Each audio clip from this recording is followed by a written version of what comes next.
of courses that we run in Best Everyday AI, and this is the second week of the course. And what the reason we cover this in the second week is that throughout the course, people develop the different things that they need to have in order to start a business, push the business online, create social media artifacts like images and songs, and create things that they can use to hopefully get things to go viral. So we also touch on some of the more technical aspects of using ChatGPT or using any large language model, mainly how the information that you send to the large language model is processed and handled by the back end, and how that information is sent back to you, and how you have a quota for how much data you can actually send or receive. And that quota is measured in tokens. So with tokens, when you send information to ChatGPT, it looks at how many tokens you've sent, and when you get to a certain context size, so that context size is the size of the entire conversation, at some point it starts to drop the older things that you sent to it to begin with. So if you say it hi, and hi is the first thing you sent, when you get to the maximum context size, it drops at hi. The reason that's important for what we're doing now is when we start generating ideas, you start to see a lot of content come from ChatGPT. If at some point that information starts to feel like it's no longer coherent and doesn't all fit together, it might be that you've exhausted your context and you want to probably start a new chat, just open up a new chat, or you just ask the question again so that the latest bit of information is relevant to where you are. So we've talked about the context size, but let's get into the meat of today's session. So if you're stuck for ideas, you're stuck for any creativity, and you need some help, some people do use coaches for this step, but think about your large language model, ChatGPT, Claude, whatever you're using, as an expert in so many different fields. They understand marketing, they understand sales, they understand how to deep dive into a particular idea that you've chosen. They also understand some of the wider ideas that you may not consider for yourself. So let's take this first prompt in order to get started. And what we're trying to get this to do is to come up with 10 ideas that we could use to begin the process of discovering what it is that we may want to work on. So I'm just pasting the prompt into here, into ChatGPT, and just so that you can give you an idea as to where I am. The prompt says, I'm brainstorming unique and innovative business ideas that suit my interests and personality.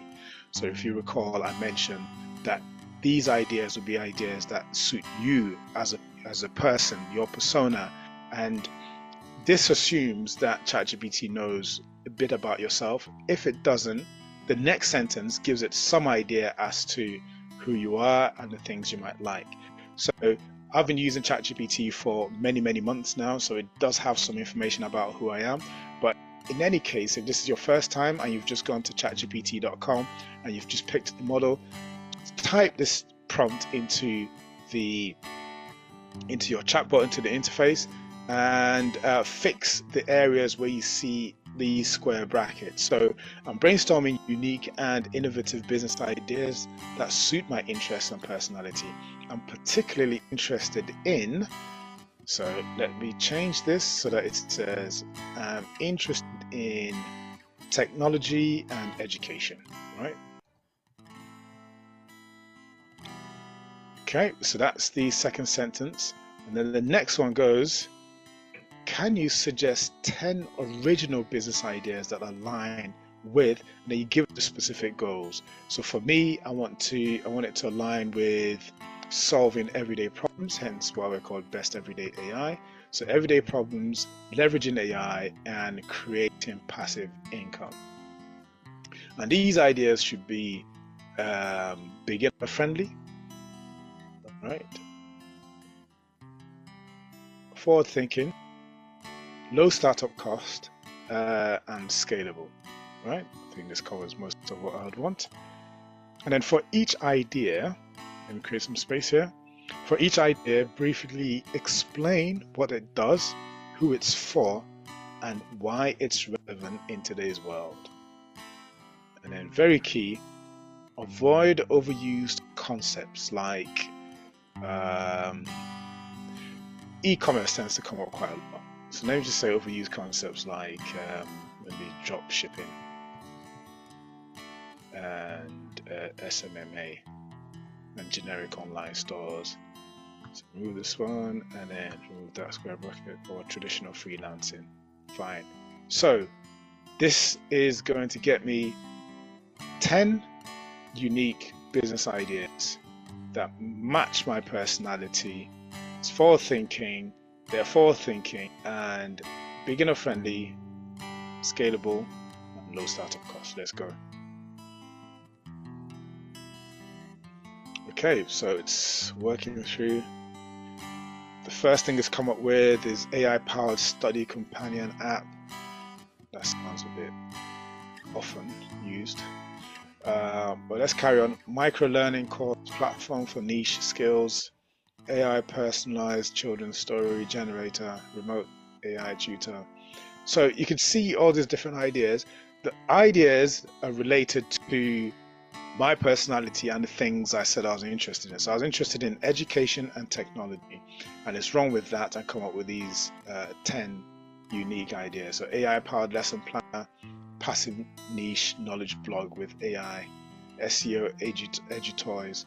Okay, right, so of these 10, which one resonates with me the most? Okay, remote AI tutor bot for underserved subjects.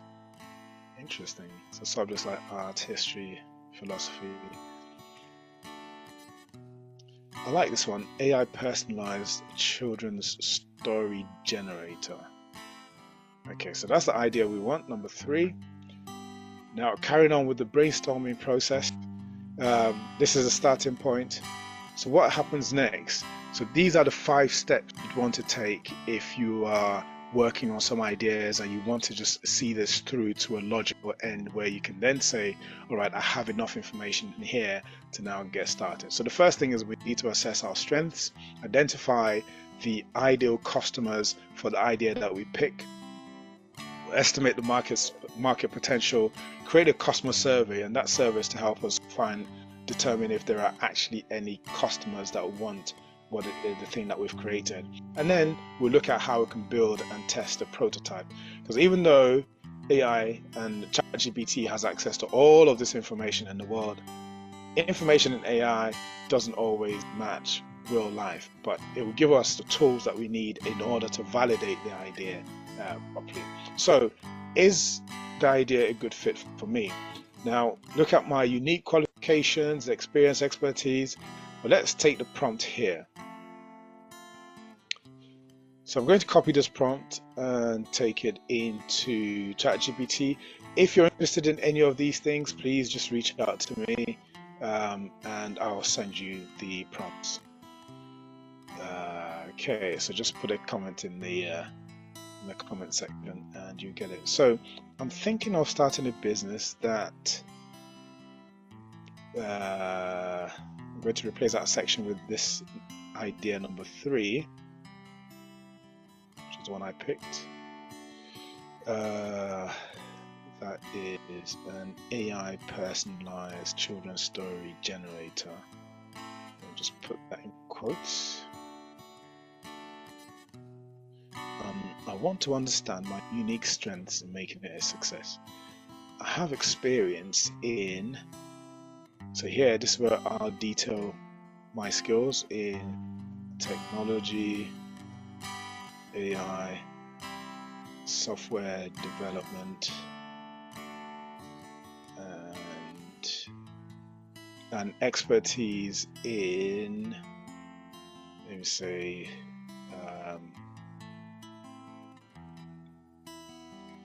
expertise in management. I have access to people. What network? I don't really have much of a network, sorry.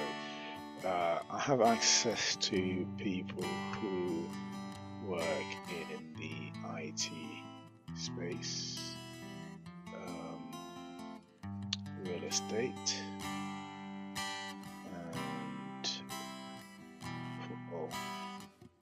Okay, can you give me the reasons why this will and won't be a success based on my specific situation? So what we've got here are details of my unique and specific network, the things I can do, the things I'm used to, the expertise I have. So it's now going to take the business idea that I selected and then tie it with the information I've just provided, and then with that it will tell me if it's likely to be a success or not. So this is something that a coach would normally do for you, but you've got a coach in your pocket. Okay, so why your AI personalized children's story generator can be a success. Okay, so you have strong tech and AI expertise, tick. Software development skills, faster execution, management experience, smarter execution, unique network synergies. IT pros in your circle might help test, advise, or co-develop features. Real estate contacts could be an unexpected angle for local distribution. Okay, so giving out your storybooks as moving gifts for families. I see what angle it's taken. Football connections, educational and emotional market equals strong demand. Okay, so you can see the different angles it's taken in order to answer that question. So there's for me to now read through those things, assess what it said my strengths are likely to be, then compare it with the negatives or the things that might cause it to fail. So why it might not work and how to overcome them. Yeah, so it tells you why it might not work and the ways you can overcome those concerns. So lack of direct access to your core audience, the parents. So your current network may not be filled with target users, so parents. So the solution is to partner with parenting communities, influencers, or educators to get early user feedback and distribution. So that's how I can get some feedback. I don't necessarily have many parents that I'm linked with, but these are ways that I can fix and mitigate those situations. So highly competitive emerging niche. Okay, and what's the solution to that? Differentiate with high quality visuals. So deeper educational content. Okay, so you go in deep in order to show something that's better than what everyone else has. Monetization might take time. So the solution is to offer a free tier with limited stories to hook users and monetize through upsells like custom voices, printed books, or audio narration packs. So this sounds like a lot of businesses we hear and the kind of strategies that they follow. But the great thing is it gives you the concern, it gives you the problem, but also it gives you a solution for each one. Okay, so that's brilliant. So I now know how it's a good fit, how it's not a good fit, and what I need to do to make sure that I don't end up with a dud. Now the next thing is to define the ideal customer for this product. It's already touched on parents, but let's see what it provides in the main. Okay, so the next prompt doesn't have anything that we need to customize on it. So just going to read you the prompt so that you know what it is we're trying to get out of the model right now. So now you know what business I want to start. Can you suggest who might be the one ideal customer for this business? Can you describe their demographics and explain what problems they might have that my business might solve? Please rank these problems in order, starting with the most important thing to them. Next, tell me what products or services they're currently using to solve these problems. Okay, so we're not just interested in new customers and the people that are likely to be the clients of this new business I'm starting. The main thing we want to find out, or one of the things we want to find out, is do they currently have that problem? If they do, how are they solving that problem? What tools are they using? And what is it I'll be competing against? So let's go send this through. So it gives me my ICP. I'm sure if you've been trying to start a business or work on the internet, you'd have heard people talk about ICP, and that's just your ideal customer. Your ideal customer is, their name is Emma, the busy parent. right? The demographic is between 28 and 40. Makes sense. Uh, Primarily female, but not exclusively. Interesting. So location would be areas in North America, UK, or Australia. Marital status, at least one child aged 3 to 8. Mid-level professional. Incomes between 60K and $120,000. They're tech savvy, so they're comfortable with their mobile apps and online subscriptions. And their values: education, creativity, screen time limits, personalization, and bonding with their parents. So that's brilliant. I have my ideal customer. So if I'm going to do any further marketing, Facebook marketing, social media marketing, I know the people that I'm targeting, and that information has come just within 10-15 minutes of starting to ask these questions of ChatGPT, and you can do the same. So the top problem Emma faces is a lack of time for meaningful storytelling. So my app would assist with that. So the AI generator solves this by creating fast, personalized magical stories she can read aloud in minutes. The second struggle she has is keeping kids engaged in story time. So the product will make this child a star of their own adventures, holding their attention longer and making reading exciting again. So that solves two problems.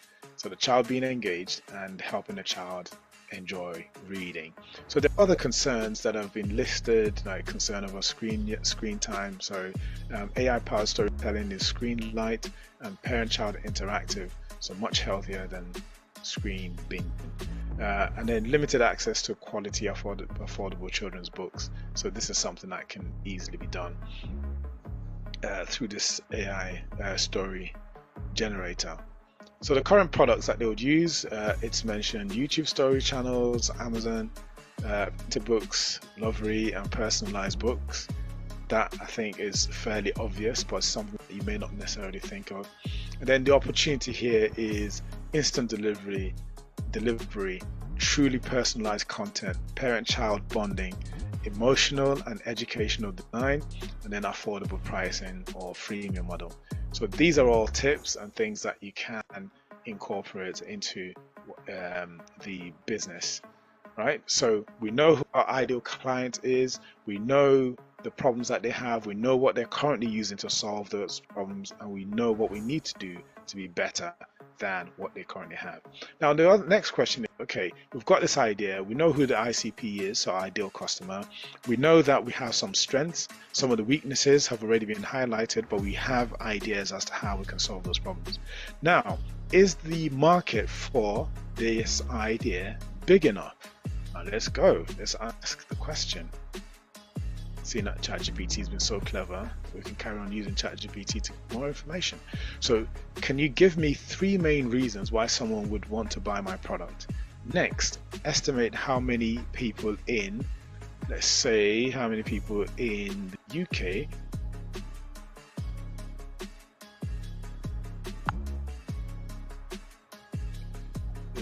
Kingdom could be in my target audience, and tell me the size of this market and its likely growth over the next 5 years. Please also include adjacent markets I could explore. Okay, so not just the market, the direct market, adjacent markets might be something to look at, because those adjacent markets may be where the niche is and where you may be able to dominate to begin with. Okay, so it's spinning through now. Let's give it a bit of time to come back.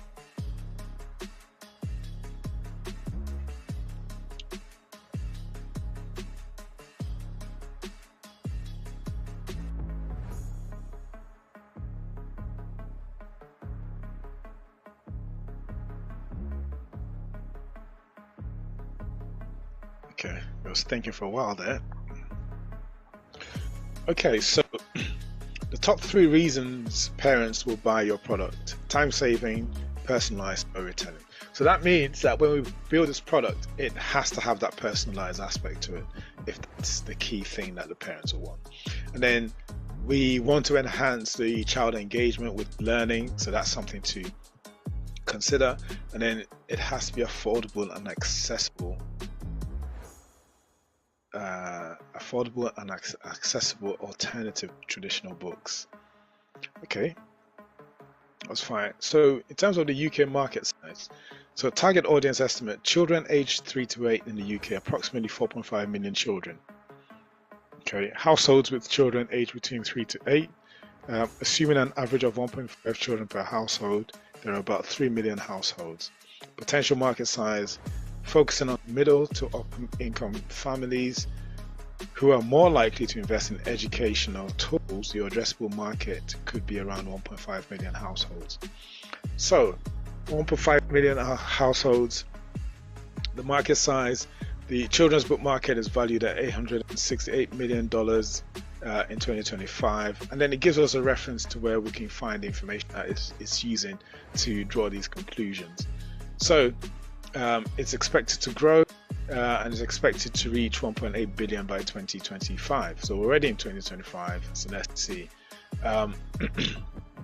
The adjacent markets to explore: so educational institutions, children's audiobook market, language learning tools, and therapeutic storytelling. So you can see that it's come up with some really creative ideas, some really out of this world ideas that you wouldn't necessarily think about. And these are all things that you can just pull in to part of your research as you are going through the research to come up with the business idea. Okay, so the market is big enough, 1.5 million, that's not bad. So the next thing would be to, let's say, find out if people actually want what it is you're trying to sell to them, right? The other thing you may want to find out is how much it feels people would pay for the product. I know it said you should start with the freemium model, which is giving it out free, but at some point you may want to get start earning income from it. It might be through adverts, but if it's something for children, maybe adverts may not be the way to go, right? So, but that's a follow-on question that you can always ask ChatGPT. Okay, now they've given me all these things, and bearing in mind that we're dealing with children, what is the way to monetize the tool? And it will tell you, give you some ideas. So this one here is about creating a service. So this is you trying to validate the idea with people actually getting asked certain specific questions and you taking their answers to determine if it's an idea you want to pursue. So create a survey for my potential audience. So this is the prompt. Start by giving a description of my business and who it's for to set the scene. For the first question, create 3 compelling value propositions that address how my business solves a problem for them, and ask which value proposition most resonates. Next, ask how likely they would be to buy, and then ask what this new concept would need to do to win their business. Finally, give me options on how I collect this feedback from my target audience. So it's a wonderful, wonderful prompt. It's going to describe the app. It's going to do a multiple choice set of questions, and some will be where you have to provide information yourself. So there are 3 benefits that it's saying this app could provide. One is saving time and energy at bedtime, keep the child engaged in reading, and replace screen time. All 3 worthy reasons for anyone to buy the app, but I'd imagine replacing screen time actually makes a lot of sense. Further question you might want to ask is, okay, if you replace screen time, are you replacing this one screen time with another screen time, i.e. your app doing the delivery? But these are all questions you can look at later. And then the other questions that I specified in a prompt. So how likely would you be to try this story generator? And what would this product need to do in order to win your trust and business?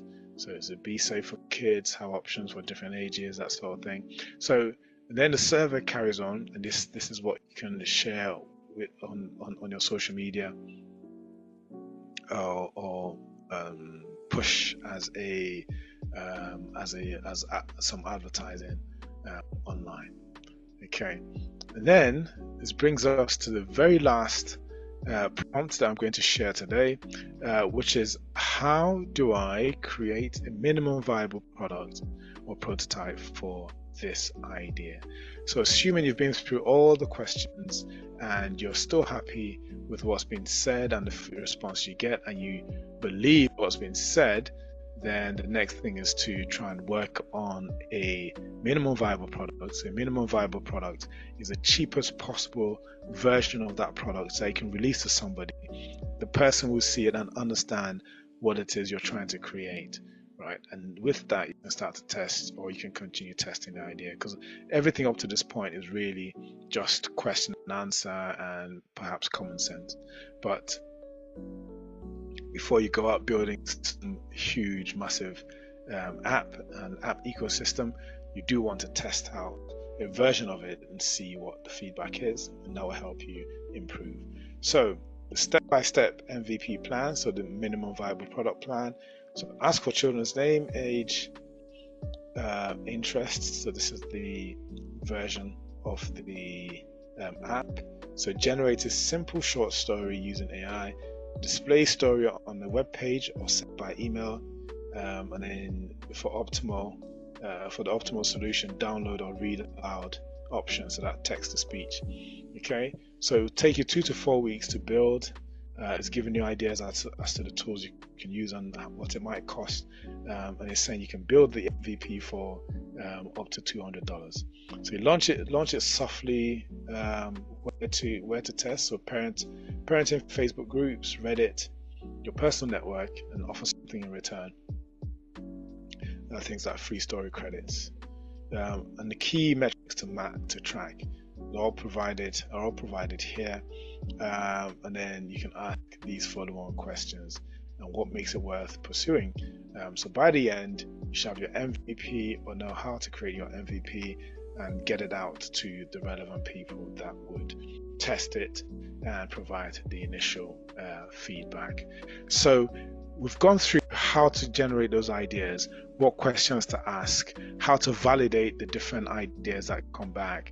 And this is just the starting point for anyone that's trying to come up with business ideas. And it doesn't only have to be business ideas, it could be any type of business. You just brainstorm with ChatGPT, keep asking it questions, keep validating what it is that it's sending back to you. And then in the end, you would determine if you have enough information to then make that next leap to creating the MVP and any other tool. So this is something that we do on the course, and we carry on going. We keep developing the ideas that people have selected, and we create the marketing plan, we create the content creation plan, we learn how to create videos, how to create music, how to handle the audio side of things for your business, and how to truly make your business stand out and make it unique to yourself. And for you to pick up all that information, you can join us. Just go to besteverydayai.com and just click the training button, or besteverydayai.com/course, and you'd be able to join our very next session. It's not too late. We're still going through this entire process. We have over 15 hours worth of content that you can start binging immediately if you can't wait to get started. So thank you ever so much for your time. This is always a pleasure for me to share this knowledge with you, and the feedback we've had thus far has been amazing from all types of people who've been part of the entire process. So just to recap what we did: identify your top 5 customers, test your idea in the real world. What does your audience think? Is the market big enough? And is your idea a good fit for you specifically? Does it match your persona? And I think by the time you get to this point, the problem can no longer be that you don't know what to do. It will just be a case of, do you want to do what it is that you've been asked to do and learn all the lessons you need to learn by actually shipping in the real world. So thank you ever so much for your time. Have a good evening, and I hope to see you on the course.